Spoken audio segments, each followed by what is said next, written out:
Hello student, welcome back to my channel Yashwant sir by maths में आप सभी लोगों का स्वागत है। जैसा कि हम लोगों ने पिछले लेक्चर में 1.1 को समाप्त किया था, वहां हमने ये चेक किया था कि क्वाड्रेटिक इक्वेशन है कि नहीं, अगर है ये इसका रूट है कि नहीं, अगर है तो के की वैल्यू फाइंड करना था। ठीक है, यही सब चेक करना था, कंपेयर करना था, ए बी सी की वैल्यू, कोफिशिएंट की वैल्यू फाइंड करनी थी। इसमें थोड़ा अलग है ना, यहाँ क्वाड्रेटिक इक्वेशन दिया रहेगा और बाय यूजिंग फैक्टराइजेशन ना, यानी फैक्टराइजेशन मेथड से आपको सॉल्व करना है ना।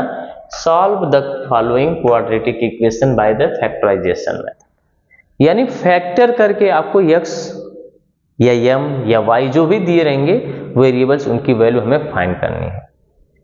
तो आप 8th में भी पढ़े होंगे, 9th में भी पढ़े होंगे, कुछ नहीं, कंसेप्ट ध्यान से देखिए, आपको आ जाएगा। तो पहले इसको देखते हैं, इसका कोफिशिएंट क्या है। 1 है तो 1 रहने देंगे। जो कांस्टेंट टर्म है ना, पहले इसको इस फॉर्म में ही लिखना है। किस फॉर्म में? ax square bx plus C is equal to 0। आप चेक करना है कि ये इस फॉर्म में है कि नहीं है। नहीं होगा तो बनाना पड़ेगा इस फॉर्म में, फिर ये है।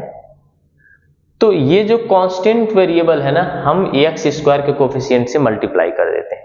तो 54 1 जा 54। अब इसका हमें दो पार्ट में ब्रेक करना होता है, और ऐसा ब्रेक करिए कि मल्टीप्लाई करने के बाद यही आए और एडिशन या सब्ट्रैक्शन करने के बाद ये एक्स का टर्म आ जाए। तो हम देखते हैं 9 6 जा कितना होगा, 54 होगा। और 9 और 6 को क्या करोगे कि -15 आए, ये वाला टर्म आए। क्या करेंगे? तो मैंने बोला दोनों को माइनस माइनस के साथ ऐड कर दीजिए। तो देखिए -9 -6 इक्वल टू -15 आया। अब इसके साथ में x लगा है तो x लगा दीजिए। अब -15x की जगह हम लोग क्या रख देंगे, बोलिए क्या रख लेंगे? 1x square -9x -6x plus 54 is equal to 0। ये लाइन क्लियर हुआ क्या सभी को? ये लाइन क्लियर हुआ। अब कुछ नहीं, दो दो का पेयर लेना है, दो दो का पेयर लेना है। दो दो का पेयर लिए, यहां देखिए 2x है, यहां 1x है, तो एक x कॉमन मिला, यहां क्या बचा? 1x। 1 नहीं लिखते हैं तो भी चलता है, बात समझ में आया ना। x -9, यहां देखिए -6 मिल रहा है, इसको 6 × 9 लिख सकते हैं। तो यहां 6 है तो यहां भी 6 मिला। अब यहां क्या बचा? x ना, अंदर क्या हो जाएगा? माइनस, प्लस है ना तो बाहर माइनस ले लिया तो अंदर माइनस है। 6 9 जा 54। अब देखिए ये दोनों सेम आ जाए ना, तो समझ जाइए आपने आंसर बराबर निकाला है। कोई डाउट है क्या? फैक्टराइजेशन का मतलब आपने समझा क्या करना है? तो एक बार x -9 इज इक्वल टू 0 रखना है, एंड एक बार x -6 इज इक्वल टू 0 रखना है। अब x -9 इज इक्वल टू 0 है तो ये माइनस इधर आकर क्या हो जाएगा? प्लस। तो एक आंसर क्या हो गया? +9। और एक आंसर क्या आ जाएगा? x -6 इज इक्वल टू 0 है तो x इज इक्वल टू क्या हो गया? 6 हो गया। समझ में आया? तो सबसे पहले हमको क्या करना होता है? फैक्टर, यानी इस कांस्टेंट टर्म का इसके साथ मल्टीप्लाई करिए, दो पार्ट में डिवाइड करिए। ऐसा डिवाइड करना है कि मल्टीप्लाई करने के बाद ये टर्म आए, या एडिशन या सब्ट्रैक्शन करने के बाद ये वाला टर्म आ जाए। बात समझ में आया? जैसे ही हमने इसकी जगह देखिए 15x की जगह हमने ये दोनों टर्म रखा। अब दो दो का पेयर बनाना है, यही आप लोगों को थोड़ा समझ में नहीं आता है। दो दो का पेयर बनाइए। देखिए यहाँ 2x है, यहाँ 1x है, 1x बाहर निकला और तो कुछ नहीं कॉमन मिल रहा है, तो यहाँ 1x बचा रह गया, यहाँ 9 बचा रह गया।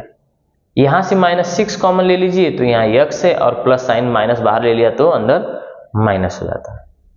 अब ये दोनों अगर सिमिलर आ गया तो समझिए आपने बराबर आंसर निकाला है। ठीक, तो हमने x की value by using factorisation method से हमने सॉल्व कर लिया।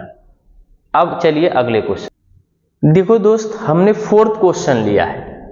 फोर्थ क्वेश्चन लिया है, आपको सेकंड और थर्ड इजी पड़ेगा, वो कर लेंगे। इसमें थोड़ा सा आपको लगेगा कि पहले हमको इक्वेशन को क्या करना है? बैलेंस करना है। तो हमें किस फॉर्म में लाना है? ax square plus bx plus C is equal to 0 form में लाना है। तो पहले देखिए m स्क्वायर तो इसी साइड है, तो हम m स्क्वायर को इसी साइड रख लेते हैं। m के बाद m स्क्वायर के बाद m वाला आना चाहिए, तो प्लस है तो इस साइड आके माइनस, ये प्लस है तो इस साइड आकर माइनस 0। कोई डाउट है? अब जरा ध्यान दीजिए, इसका और इसका मल्टीप्लाई करते थे ना, तो 15 5 जा कितना आ जाएगा 75। अब 75 को ऐसे ब्रेक करना है दोस्त कि -22 एडिशन सब्ट्रैक्शन करने के बाद आए, तो 25 3 जा कितना होता है 75, और 25 में से 3 को क्या करेंगे कि -22 आए, यानी ये वाला माइनस दे दो और ये वाला प्लस दे दीजिए। ये माइनस और इसको क्या दे देंगे प्लस दे देंगे। तो m है तो m रख दीजिए, यहाँ पर m, यहाँ पर m और यहाँ पे m। ठीक, अब देखिए इसकी जगह हमें क्या रखना है, ये वैल्यू रखना है। तो 5m square minus 25m plus 3m minus 15 is equal to 0। कोई डाउट है? 2 2 का पेयर ले लीजिए, तो यहाँ से क्या हो जाएगा 5 5 जा, यानी 1 5 1 5 1 5 बाहर निकला, 2m है तो 1m बाहर निकला, यहाँ से 1m बचा, यहाँ से -5 बच गया। सेम क्वेश्चन इधर भी है, प्लस 3 5 जा लिख सकते हैं हम लोग, तो दोनों में से क्या कॉमन मिल रहा है 3, यहाँ बचा m -5 इज इक्वल टू 0। जैसे ये दोनों सेम मिलता है आप समझ जाइएगा आंसर क्या है, करेक्ट, अदरवाइज क्या रहता इनकरेक्ट। तो एक बार m -5 इज इक्वल टू 0 लिखना है और एक बार 5m plus 3 is equal to 0 लिखना है। तो यहां से m की वैल्यू क्या आई 5 आया, और यहां से m की वैल्यू क्या आ जाएगी, ये प्लस इधर आके -3 और ये अपान में चला जाता तो -3/5 आता। क्लियर है क्या सबको? हम लोग कैसे कर रहे हैं सबको पता चल रहा है? आपको कुछ नहीं करना है, सबसे पहले हमको इस फॉर्म में इक्वेशन बनाना है। तो सब प्लस उस साइड जाके इक्वल के आए तो ये माइनस में चेंज हो गए। फिर वही कांस्टेंट वेरिएबल का हम m स्क्वायर के कोफिशिएंट को मल्टीप्लाई किया, 75 आया। अब देखो आप 15 5 75 भी लिख सकते थे, 15 5 जा 75 होता है, लेकिन 15 और 5 को ऐड करो तो 20 आता, सब्ट्रैक्ट करो 10 आता, इसीलिए वो नहीं लिया हमने। फिर और सोचे हम कि 25 3 जा, हाँ बराबर है, 25 में 3 ऐड करते 28 होता, तो नहीं, हमें क्या लाना है -22 लाना था, इसीलिए हमने ऐसा सोचा। सबकी वैल्यू हमने रखा और आपके सामने ऐसा आंसर आया। तो हमने इसके क्वाड्रेटिक इक्वेशन कैसे करते हैं, हमने आज आपको 2 क्वेश्चन इसका बताया। ठीक, खूब अच्छे से इसी को फॉलो करो और अच्छे से करना है।